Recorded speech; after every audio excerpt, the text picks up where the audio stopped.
नमस्कार, मी भाऊ तोरसेकर. तुम्ही बघत आहात प्रतिपक्ष. मित्रांनो, 30 तारीखला तेलंगणातलं मतदान संपलं आणि जे एक्झिट पोल आले त्यावर आधारित मी बरेच 2-3 तरी व्हिडिओ आत्तापर्यंत केलेले आहेत. त्यामध्ये ज्या प्रकारे तेलंगणामध्ये प्रादेशिक पक्ष असलेला BRS आणि पूर्वीचा TRS पक्ष उद्ध्वस्त होतोय, त्या निमित्ताने खूप काही बोलणं आवश्यक आहे. आणि त्याचा संदर्भ एक प्रकारे माझ्या आगामी अश्वमेध 2024 अश्वमेध या पुस्तकामध्ये आलेला आहे.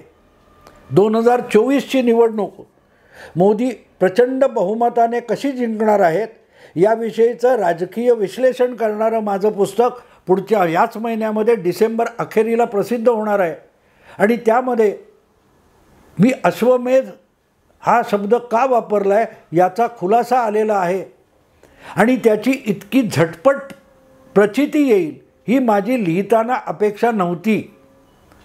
मी ज्या वेळेला अश्वमेध हे प्रकरण लिहित होतो पुस्तकाचं, त्यावेळेला ते अश्वमेध हा पुराण काळातला जो शब्द आहे तो कुठून आला, कसा आला याची माहिती घेताना आजच्या परिस्थितीत केंद्र किंवा केंद्रातलं मोदी सरकार विरुद्ध राज्यातले प्रादेशिक पक्ष आणि त्यांची आघाडी यांचा जो संघर्ष आहे याविषयी मी लिहित होतो. आणि त्यामध्ये प्रादेशिक पक्ष अशा प्रकारे केंद्रात समर्थ असलेल्या पक्षाच्या विरोधात आघाडी बनवणार असतील तर त्यांना संपवण्याखेरीज केंद्रातल्या समर्थ पक्षाला अन्य पर्याय उरत नाही अशी एक थिअरी मी मांडलेली होती. पण ती थिअरी होती, माझ्या डोक्यातली कल्पना होती, पण ती इतक्या विधानसभा निवडणुकीतच खरी होताना दिसेल असं मला वाटलं नव्हतं. जे आत्ता तेलंगणामध्ये TRS किंवा BRS नावाच्या पक्षाचं होतं आहे, तो माझ्या मते येऊ घातलेल्या कालखंडात नितीश कुमार, ममता बॅनर्जी, उद्धव ठाकरे, शरद पवार यासारख्या आम आदमी पार्टी किंवा केजरीवाल यांच्यासाठी धोक्याचा इशारा आहे असं मला वाटतं. ज्या प्रकारचा एक्झिट पोल तेलंगणामधून आलेला आहे, जिथे काँग्रेस नावाचा पक्ष जवळजवळ नामशेष झाला होता. 2014च्या लोकसभा निवडणुकीपूर्वी केंद्रात सत्तेवर असलेल्या UPA सरकारने आंध्र या राज्याचे 2 तुकडे पाडले. त्यापैकी एक तेलंगणा हे राज्य होतं. आणि तेलंगणातल्या लोकांची मागणी होती की आम्हाला आंध्रबरोबर राहायचं नाही, आंध्रच्या सगळ्या एकत्रित राज्यामुळे आमच्या प्रदेशाचा प्रादेशिक नुकसान होतं, म्हणून आम्हाला वेगळं स्वतंत्र राज्य बनवा ही मागणी होती. आणि ती मान्य करून तेलंगणा राज्य झालं. ते बनवलं काँग्रेसने, तरीही काँग्रेस विरोधात एवढी प्रचंड लाट होती की 2014मध्ये वेगळ्या तेलंगणासाठी आंदोलन करणारा तेलंगणा राज्य समिती या पक्षाला प्रचंड बहुमत मिळालं. आणि बघता बघता तेलंगणामधून काँग्रेस पक्षाचा पार बिमोड होऊन गेला. नामधारी म्हणावं एवढंसुद्धा त्यांची ताकद राहिली नाही. आणि 2014 नव्हे तर त्यानंतर दुसरी विधानसभा निवडणूक 2018मध्ये झाली, त्यामध्ये सुद्धा काँग्रेसचा सुपडा साफ झाला. इतकं प्रचंड बहुमत तेलंगणा राज्य समितीला मिळालं, एका प्रादेशिक पक्षाला मिळालं.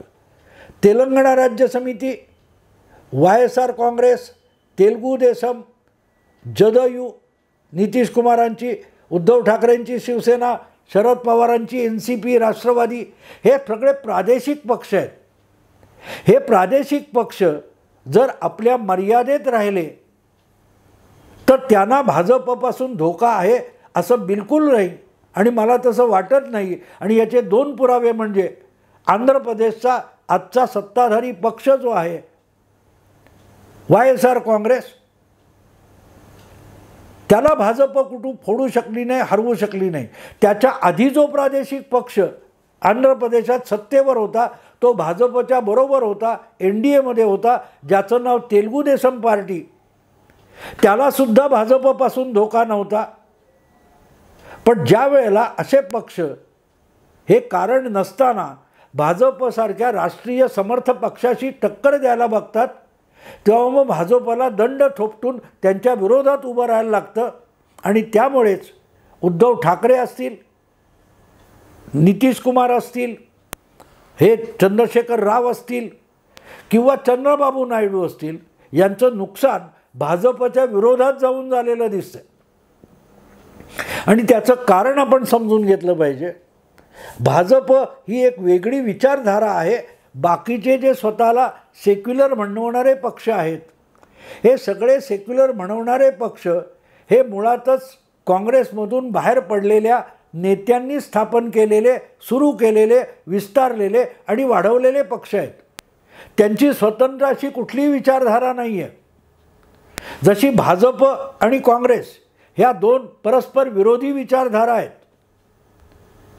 काँग्रेसची विचारधारा ही भाजपसारखी हिंदुत्वाची नाही आहे, ती सोकॉल्ड सेक्युलर आहे. आणि हळूहळू करत काँग्रेसने स्वतःला डावा पक्ष बनवून घेतलेला आहे. त्यामुळे कम्युनिस्ट हे सुद्धा काँग्रेसीच आहेत आणि काँग्रेस ही सुद्धा डावी आहे हे मान्य केलं तर देशामध्ये दोन राजकीय विचारधारा आपल्याला दिसतात. एक भाजपची राष्ट्रीय किंवा हिंदुत्ववादी विचारधारा आणि दुसरी काँग्रेस किंवा इतर सेक्युलर पक्षांची हिंदुत्व विरोधी विचारधारा. हा संघर्ष जेव्हा असा दोन गटात विभागला जातो, तेव्हा एक गोष्ट अशी होते की तुम्ही भाजपच्या विरुद्ध असलात तरी तुम्ही काँग्रेसबरोबर गेला नाहीत, तर तुम्हाला भाजपच्या विरुद्ध राहूनसुद्धा आपलं अस्तित्व टिकवता येतं. तुम्हाला आठवत असेल तर वाजपेयींच्या कालखंडामध्ये 1996मध्ये मला वाटतं ओडिसामध्ये बिजू जनता दलाची स्थापना झाली आणि तोही पक्ष सेक्युलर आहे, भाजपच्याच बरोबर होता. पण ज्या वेळेला तिथे तो फादर स्टेन्स वगैरे काय प्रकरण झालं, त्यानंतर भाजपची साथ बिजू जनता दल किंवा नवीन पटनाईक यांनी सोडली, तरी प्रत्येक गोष्टीत भाजपच्या विरोधात दंड थोपटून उभं राहायचं ही भूमिका त्यांनी घेतली नाही. भाजपशी भांडण हे ओरिसापुरतं त्यांनी मर्यादित ठेवलं.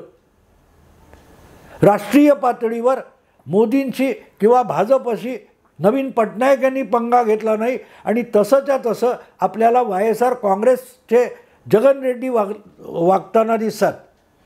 ते आंध्रमध्ये भाजपच्या विरुद्ध आहेत, पण राष्ट्रीय पातळीवर प्रत्येक बाबतीत भाजपच्या किंवा मोदींच्या विरोधात ढिंडोरा पिटत उभं राहणं ही भूमिका त्यांनी कधीही घेतलेली नाही. आणि त्यामुळे राष्ट्रीय पातळीवर मोदी किंवा राष्ट्रीय नेतृत्व भाजपचं हे जगन रेड्डींना आंध्र प्रदेशात संपवण्याची भूमिका घेत नाही. तेच आधी तेलुगू देशमच्या बाबतीत होतं, पण चंद्रबाबू नायडूंना दुर्बुद्धी सुचली आणि झालं त्यांचं व्हायचं ते. चंद्रशेखर राव यांनी सुद्धा ही चूक करायला नको होती. पण त्यापेक्षाही मोठा मुद्दा असा आहे, ज्या वेळेला तुम्ही भाजपच्या विरुद्ध जाता, ते राज्यापुरता असलात तरी राज्याबाहेर तुमचा पक्ष नसेल तर त्या सगळ्या आघाड्याकडून तुमच्या राज्यात पण त्या आघाडीचा तुम्हाला फायदा होत नाही किंवा राज्याबाहेरच्या प्रादेशिक पक्षाला तुमचा फायदा होत नाही. तर राष्ट्रीय पातळीवर भाजपला हरवण्याची भूमिका प्रादेशिक पक्षांनी घेण्याचं काहीही कारण नाही. पण ज्या वेळेला ही भूमिका घेतली जाते तेव्हा तुमचा मतदार हा हळूहळू करत भाजप विरोधासाठी काँग्रेसकडेही जातो. अखिलेश यादव यांनी 2017च्या निवडणुकीत काँग्रेसबरोबर आघाडी केली आणि त्याचं मतदान कमी झालं. याचं कारण असं की मायावती आणि अखिलेश या दोघांचे सपा आणि बसपा हे पक्ष आहेत, हे काँग्रेसच्या मतावर पोचलेले आहेत. काँग्रेसचा हळूहळू करत मतदार हा समाजवादी पक्ष आणि मायावतींचा बसपा यांच्याकडे गेल्यामुळे त्यांची ताकद वाढली आणि तेवढी ताकद काँग्रेसचं खच्चीकरण झालं. ते जे पक्ष समाजवादी पक्ष असो की जो इतर पक्ष जे मुळातच काँग्रेस विरोधी पक्ष होते, हे जेवढे जेवढे काँग्रेसच्या जवळ गेले तेवढा त्यांचा काँग्रेस विरोधी मतदार हा आपोआपच काँग्रेस विरोधासाठी भाजपकडे येत गेला, भाजपच्या मागे एकवटत गेला. भाजपची ताकद त्यामुळे वाढली. 1974 साली पूर्वाश्रमीचा भाजप म्हणजे जनसंघ याच्या पाठिंब्याने संघटना काँग्रेस, समाजवादी अशा लोकांचं सरकार काँग्रेस विरोधातलं बनलं होतं. पण तिथे जनसंघ फारसा नव्हता. 1990 नंतर तो जनता दल पक्ष भाजपच्या पाठिंब्याने सत्तेत आला. पण तोच जनता दल पक्ष पुढे काँग्रेसच्या जवळ गेल्यानंतर तो गुजरातचा काँग्रेस विरोधी मतदार मोठ्या प्रमाणात भाजपच्या बाजूला आला. महाराष्ट्रात तेच झालं. बिहारमध्ये, उत्तर प्रदेश, मध्य प्रदेश, राजस्थान सगळ्या राज्यात तुम्ही बारकाईने अभ्यास केला तर तुमच्या लक्षात येईल की तिथला जो अँटी काँग्रेस मतदार होता तो भाजप विरोधी आघाडीत काँग्रेस आणि प्रादेशिक पक्ष आल्यानंतर त्या पक्षांचा जो मतदार होता तो भाजपकडे येत गेला. आणि या प्रादेशिक पक्षांनी आपलं बळ सेक्युलरिझमच्या नावाखाली काँग्रेसचं शोषण करून मिळवलं. उत्तर प्रदेशात, बिहारमध्ये काँग्रेस संपली आणि हे प्रादेशिक पक्ष वाढले. पण ते ज्यावेळेला काँग्रेसबरोबर जायला लागले तेव्हा काँग्रेसचं पुनरुज्जीवन सुरू झालं. तेलंगणामध्ये नेमकी तीच गोष्ट होते. तेलुगू देसम असो किंवा तेलंगणा राज्य समिती असो, या पक्षांची उभारणी ही काँग्रेस विरोधी मतातून झालेली होती. आणि तेच जर काँग्रेसशी चुंबाचुंबी करायला लागले तर त्यांच्या काँग्रेस विरोधी मतदाराला भाजपशिवाय अन्य पर्याय उरत नाही. बंगालमध्ये 6 निवडणुका जिंकणारी डावी आघाडी काँग्रेस आणि डाव्या आघाडीच्या चुंबाचुंबीमुळे संपली आणि काँग्रेस विरोधातला मतदार ममता बॅनर्जीकडे गेला आणि उरलेला मतदार हा भाजपकडे गेला. आज बंगालमध्ये काँग्रेस नामशेष झाली आहे, पण डावी आघाडी पण नामशेष झाली. 2016च्या निवडणुकीत काँग्रेस आणि डाव्या आघाडीची युती झाल्यानंतर डावी आघाडी नामशेष झाली आणि 2021मध्ये त्याच बंगालमध्ये काँग्रेस आणि डाव्या आघाडीची मतं ममता विरोधामुळे भाजपच्या गोटात आली. भाजप कशामुळे वाढला? अँटी काँग्रेस, अँटी डावी आघाडी. त्यामुळे मुद्दा असा आहे की भाजपला किंवा मोदींना विरोध करण्याच्या नादामध्ये तेलंगणाची जी BRS नावाचा पक्ष आहे त्यांनी आपल्याला नामशेष करून घेतलं. त्यांनी जर चंद्राबाबू यांनी तेलुगू देसम पक्ष कसा बुडवला हे समजून घेतलं असतं तर उद्या होणाऱ्या निवडणुकीत किंवा कालच्या एक्झिट पोलमध्ये BRSचं जे नुकसान झालेलं दिसतं ते झालं नसतं. तुम्हाला लोकांनी काँग्रेस विरोधासाठी मतं दिलेली आहेत तर तुम्ही काँग्रेस विरोधाचं राजकारण करा. तुमच्या राज्यामध्ये जो पक्ष अस्तित्वात सुद्धा नाही आहे फारसा, भाजप हा तेलंगणा असो, आंध्र असो, तुमचा बंगाल असो तिथे नव्हता.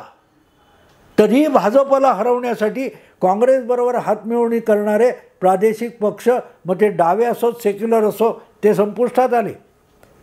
तीच चूक उद्धव ठाकरेंनी केली आहे. त्याची किंमत आज महाराष्ट्रात उद्धव ठाकरेंना मोजायला लागते. सोनिया गांधींना विरोध करून वेगळा राष्ट्रवादी काँग्रेस पक्ष काढणारे शरद पवार त्याच काँग्रेसबरोबर परत गेले आणि आता मोदी विरोधात इतके फरफटलेले आहेत की त्यांचा 25 वर्षात उभा केलेला पक्ष नामशेष व्हायची वेळ आली आहे. आणि त्यांचा जो काँग्रेस विरोधातला मतदार आहे आणि जे पाठीराखे आहेत ते भाजपच्या गोटात जाऊन बसले.